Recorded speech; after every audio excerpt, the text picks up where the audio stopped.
Dan pemirsa, selanjutnya bangunan sekolah hancur. Anak-anak korban banjir bandang dan longsor di Palembayan, Sumatera Barat menjalani kegiatan belajar mengajar di posko pengungsian. Posko Basarnas diubah menjadi tempat belajar bagi anak-anak yang mengungsi. Sudah 2 pekan lamanya anak-anak ini tidak bersekolah karena bangunan gedung sekolah mereka hancur. Posko Basarnas membuka kelas belajar sekaligus trauma healing bagi puluhan anak-anak korban bencana di Sumatera Barat. Dan usai melakukan kegiatan belajar, tim Basarnas memberikan paket sembako berupa makanan ringan dan juga susu untuk anak-anak tersebut. Bapaknya di mana? Ayo.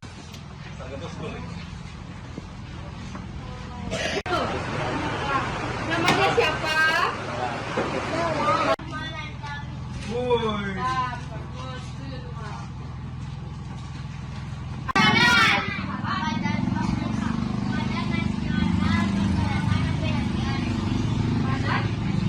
Dan pemirsa, fasilitas kesehatan menjadi aspek terpenting memang, terutama dalam penanganan pasca bencana. Dan saat ini di sejumlah titik Tapanuli Selatan telah dibangun posko kesehatan yang beroperasi selama 24 jam. Salah satunya berada di Batu Hula. Untuk mengetahui lebih lanjut mengenai penanganan medis di pengungsian, kami sudah terhubung dengan jurnalis Metro TV Indira Pramesti, langsung dari pengungsian Batu Hula, Tapanuli Selatan, Sumatera Utara. Indira, bagaimana kondisi fasilitas kesehatan di pengungsian Batu Hula? Baik, Yohana, saat ini saya berada di pusat posko pengungsian yang berada di Batu Hula, Tapanuli Selatan, Sumatera Utara yang saat ini ditinggal oleh 500 warga yang mengungsi.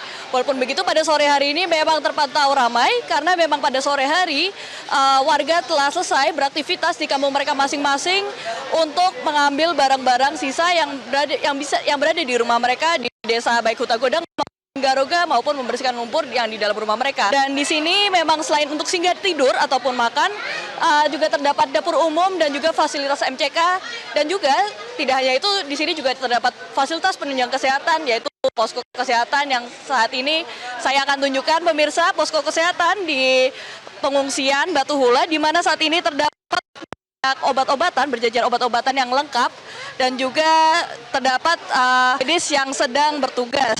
Terutama di sini terdapat ibu beserta dengan anaknya, beserta dengan dokter yang sedang melakukan pemeriksaan. Saat ini saya akan melakukan sedikit pertanyaan. Baik, selamat sore Ibu. Sore Bu. Ibu, ini anak Ibu umurnya berapa Ibu? 9 bulan. Ini diperiksa atas keluhannya ada apa Bu? Batuk, pilek, demam tinggi Bu.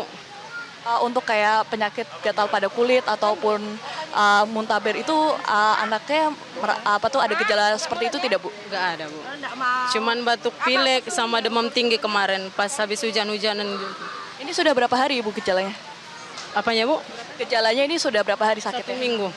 Iya. Oke, baik, terima kasih Ibu.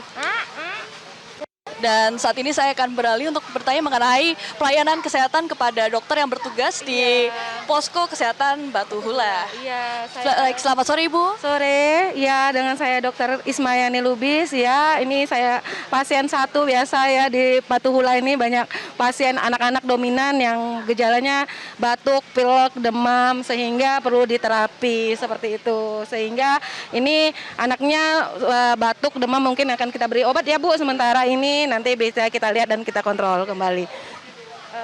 Bu, yuk, ini memang anak-anak di sini tinggi dengan keadaan delek, terus penyakit kulit ya dominan sangat tinggi pada saat ini. Apalagi khususnya pada saat ini lagi dampak dari banjir tersebut ya menyebabkan kakinya sakit. Terus anak-anak banyak menimbulkan ISPA, infeksi saluran pernapasan bagian atas.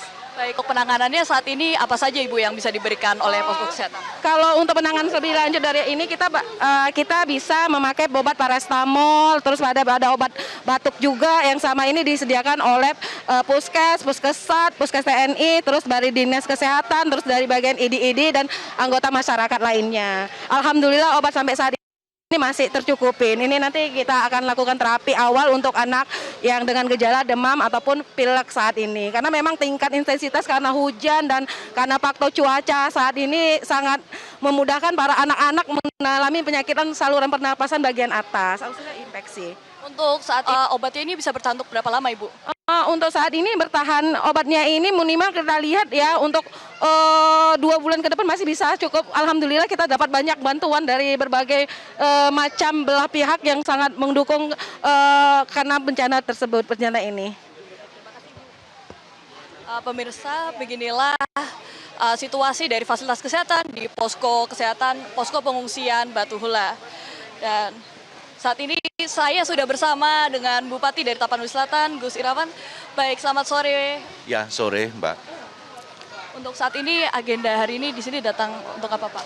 Tadinya sebetulnya Pak Ahmad Mujani sama Wakil Menteri Agama sebetulnya ingin berkesempatan menyerahkan bantuan beliau langsung ke sini. Karena cuaca, mereka sudah di Silangit, tapi cuaca kemudian tidak memungkinkan. Beliau mewakilkan ke Pak Sabam Raja Guguk sebagai anggota DPR MPR RI untuk menyerahkan tadi. Bapak, untuk saat ini bantuan yang tadi Bapak berikan apa saja? Oh, banyak macam-macam. Ada apa namanya? Ada PM, susu, ada makanan apa namanya siap saji, ada apa namanya tol angin, minyak angin, ada remason gitu. Jadi agak berbeda memang. Itu langsung dalam kemasan. Bapak, sekarang mengenai update mengenai jembatan yang menghubungkan Tapanuli Selatan dengan Tapanuli Tengah, itu kan kemarin kembali hancur lagi. Ini untuk saat ini update-nya kapan kira-kira akan mulai dan kira-kira ditargetkan kapan selesainya, Pak?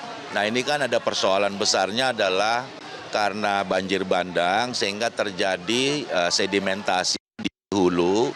Saya sudah laporkan ke Balai Besar Wilayah Sungai, mereka sudah tinjau, nanti sembari ada normalisasi di sungai, termasuk Sungai Garoga dan juga nanti Sungai Batang Toru. Nah, untuk yang kemarin karena itu adalah timbunan, pada saat hujan lagi air lalu naik lagi kemudian tergerus oleh air. Jadi ini ada BUMN nanti yang akan pasang jembatan beli kayak yang sudah dipasang oleh Kajidam 1 Bukit Barisan. Dan nanti ada BUMN yang akan memasangkan itu untuk menghubungkan Tapsel dengan Tapteng. Tetapi memang yang paling krusial juga adalah untuk normalisasi sungai, karena nanti khawatir lagi hujan datang meluap lagi seperti kejadian di 3-4 hari yang lalu itu gitu. Baik, terima kasih banyak Pak atas update-nya. Begitulah pemirsa pernyataan dari Bupati Tapanuli Selatan dan juga mengupdate mengenai jembatan yang menghubungkan Tapanuli Selatan dengan Tapanuli Tengah. Kembali ke studio, Yohana. Baik, terima kasih Indira untuk update langsung dari lokasi kejadian. Jelajahi cara baru mendapatkan informasi. Download Metro TV Extend sekarang.